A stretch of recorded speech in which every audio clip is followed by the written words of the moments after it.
felt cute. Might cook later.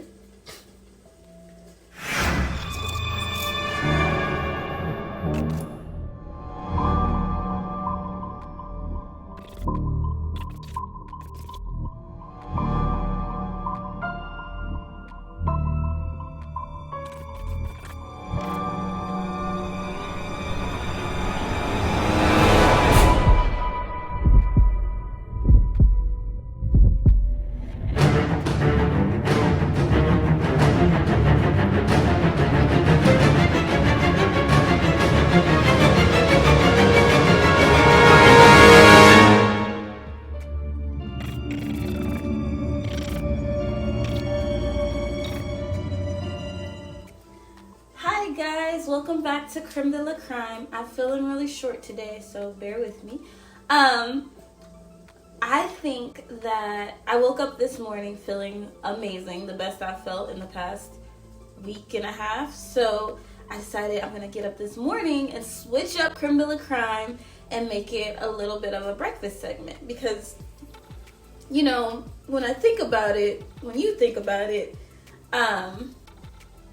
I never really, like I said, I was going to be baking, but you can do all kinds of desserts, so you don't have to necessarily bake them. And I'm thinking just to keep it with something sweet. I always want to pair my crème with something sweet.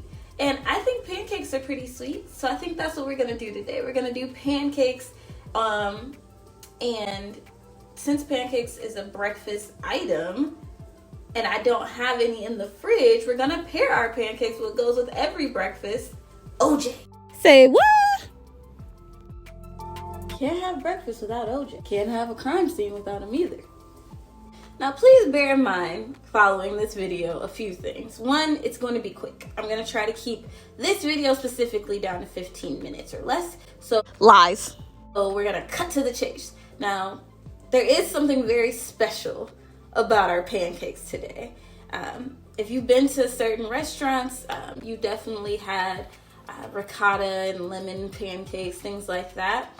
Today we're making, drum roll, I don't think I have a drum roll sound effect.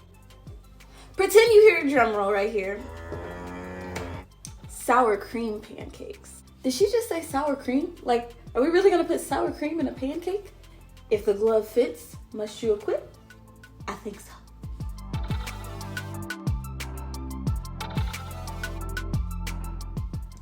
That's right, y'all. We're putting sour cream in our pancakes today for a few reasons. One, I don't have any ricotta.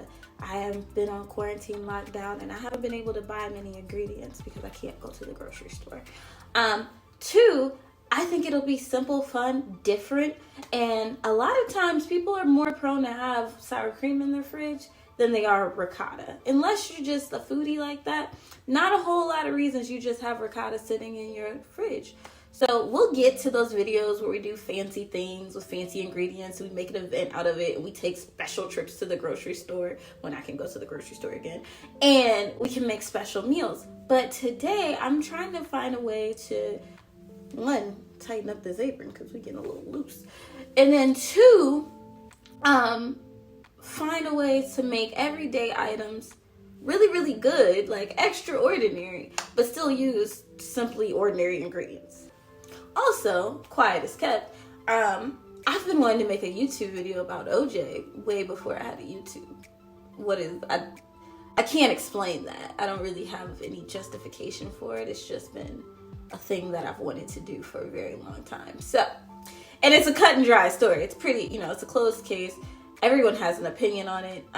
It's probably like overkill. Like, I feel like it might be beating a dead horse, but people beat their wives, children, and everything all the time, especially on Crème de la Crème. So I feel like I'm well within my rights. So let's get to it, shall we?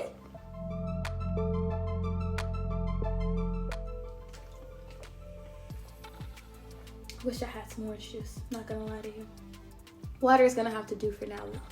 I also have emergency or like airborne tablets, which are orange zest flavored, but they're gross. We might have that with breakfast though, I'm not gonna lie, I'm still recovering. Okay, so before we get started, we're gonna pull my hair back because as cute as I love it down, we're in the kitchen and we're gonna act like we have some sense. So we're just gonna the great thing about braids, you guys, one, I did them myself. You like, I like. But two, you don't need a ponytail holder. You can literally just, this makes my head look so big, but it is, so that's fine. See, you can still be cute, but pull your hair back. I think that was the only takeaway there. But anywho, so we're gonna do the wet ingredients first while we talk about Mr. Simpson, the juice. And what you want to do is you want to take, and I'll show you guys, you want to see inside the bowl, so I'm putting us inside the bowl, but it's very simple. Pancakes are pancakes are pancakes. It's not. All right, we're gonna mix together our wet ingredients first. So we're gonna start with our cup of milk. And I know you guys want to see inside the bowl, but I look nice as well. But we have a cup of milk. And then we're gonna add in our half cup of sour cream.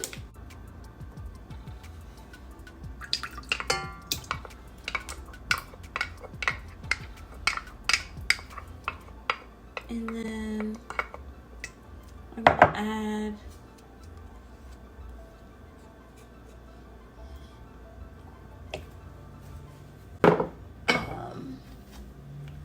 one egg,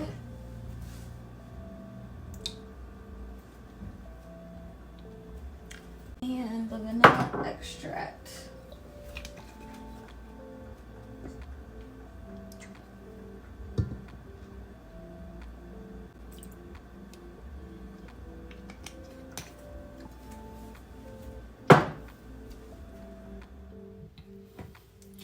All right, we're gonna do 2 tablespoons of sugar and melted and cooled butter. All right, so while that's mixing and Ruby's doing her thing, let me tell you, well, actually, what don't you know about O.J. Simpson? I realize now that you're not, I can't hear you, but I'm sure you've heard of him. Most people have. I think that the O.J. Simpson trials was probably one of the biggest trials in America to date. So I'll wait for you to leave the room. Just go. Go and look up the O.J. Simpson trials. And the LA riots while you're at it, because I played a part here too. I'll wait. My dog will wait. Are they gone? Okay, good. Okay, so this is gonna be a little bit tricky for me because I don't really speak football. I'm not gonna pretend. But Orenthal James Simpson, that is his whole name. OJ, more popularly known and most belovingly known as the Juice. Because OJ, orange juice too. Anyway, he was a running back for the Buffalo Bills. If that is not the case, forgive me. But I believe he was. He was a running back for the Buffalo Bills. I tried to do research. He was probably one of the biggest household names at the time. During his career, he was a celebrity. He was famous. He was really good at football. Can't really tell you what makes a person good at football, but whatever it is, he did it well. OJ was pretty much at the height of his career at the time. He was a football player. He, in his whole career, he was a football running back, a broadcaster, actor, advertising spokesman. He was just that guy, you know? And he had an ex-wife. Her name was Nicole Simpson. And during this time, he and his ex-wife had split. And essentially, the story goes a little something like this.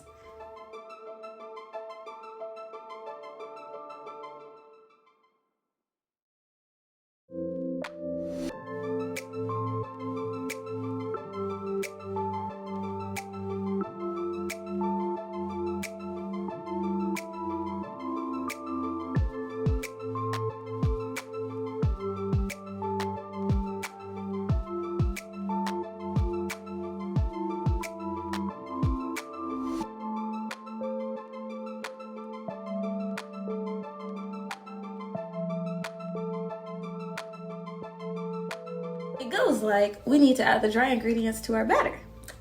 So I think I started to say it before, but then I got completely off track. When you're making pancakes or most baked goods that require you to make liquid and dry ingredients separate, always use, especially if you're using a stand mixer like Ruby, you always want to use do the liquid ingredients in the stand mixer and do the dry ingredients in a separate bowl. That is because you're always going to add the dry ingredients on top of the liquid ingredients. You never want to pour liquid onto the dry ingredients like the flour, because that's how you create clumps at the bottom that don't fully get incorporated. But if you add the flour and other dry ingredients onto the top of the liquid, you can ensure that everything gets incorporated really well. So we're gonna do that now. Cool.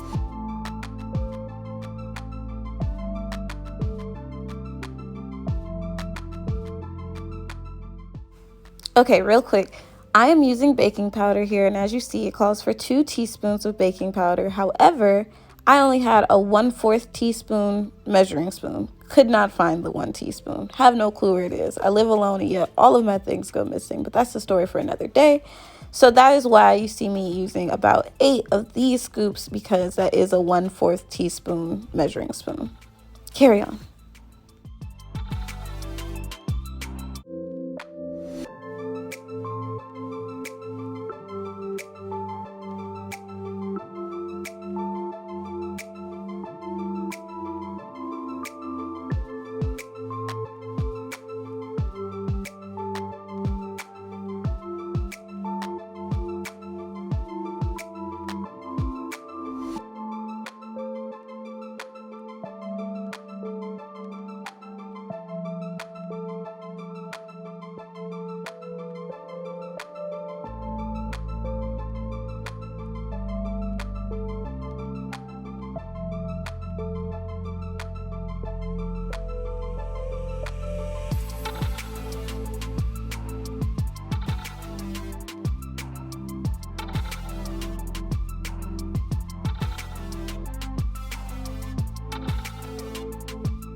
As you can see from the video, we just did enough mixing just to fully incorporate everything. As soon as all the flour and all of the good stuff is mixed in, you stop immediately. You never want to over mix your pancake batter because it makes tough pancakes.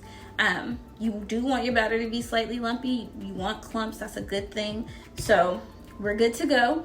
And now I can finish telling you about Mr. Simpson. So OJ and Nicole were married, and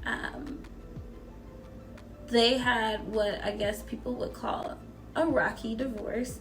And I don't want to summarize it up too much because I don't want to oversimplify it.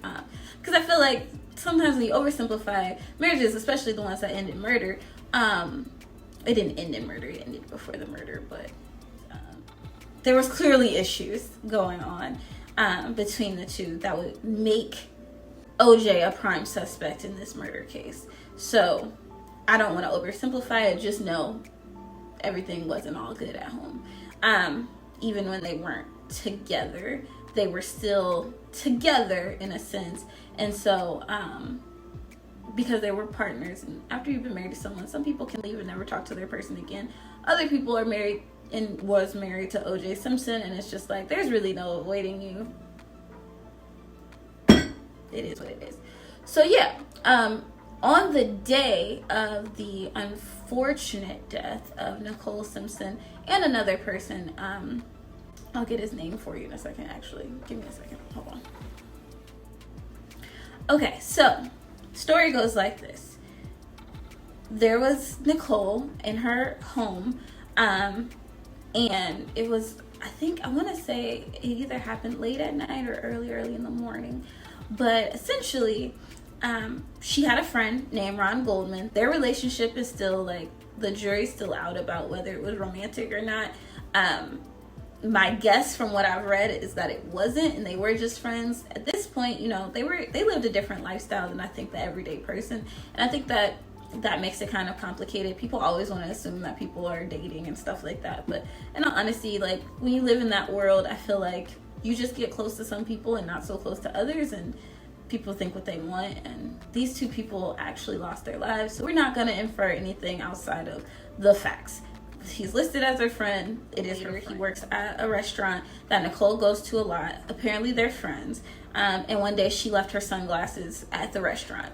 And so Ron, being a good friend, was going to return them to her. So he had plans that night and everything. So it wasn't like, you know, he had any intent to like go on a date with her. He wasn't going over for, you know, just to see what was up. None of that. Like, he was just going over there to drop off her sunglasses, which I assume Nicole Simpson has some pretty expensive sunglasses. It makes sense to me. So while Ron is going to Nicole's house, allegedly, that is when the murder is taking place, because apparently he's stopping by kind of like as just a drop, just because it was supposed to be like a quick exchange, probably more than likely not something you write on your calendar or anything like that. Anybody who was planning to do ill will towards Nicole probably wasn't expecting Ron to be there. So Ron shows up with his sunglasses, and what it looks like, he showed up at the time of the murder. So Nicole was actually being brutally murdered, and Ron, being the person that all of his friends and family says that he was trying to help, and when he tried to help, he ended up being murdered as well, which the scene turned out to be extremely violent, from what police were able to uncover. So yes, Nicole was the intended target, is what we'll call her, and then Ron was more like collateral damage. He was just in the wrong place at the wrong time, which is super unfortunate, because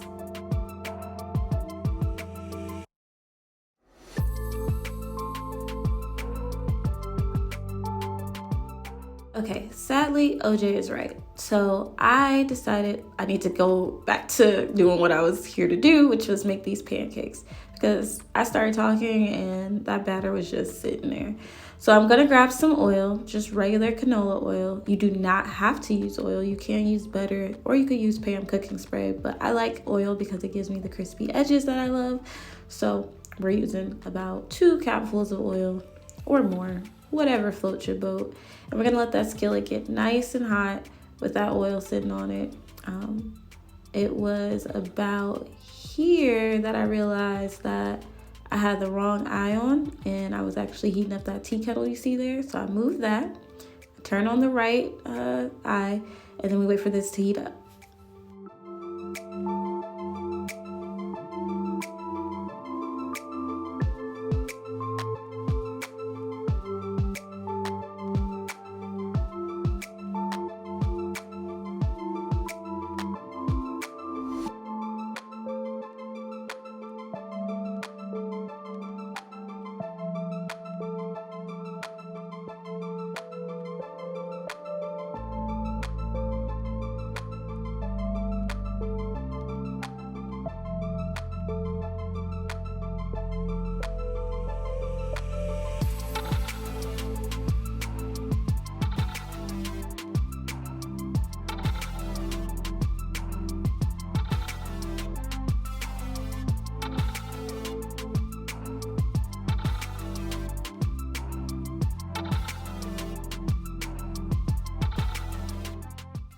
Okay, so as you can see here, we have those bubbles.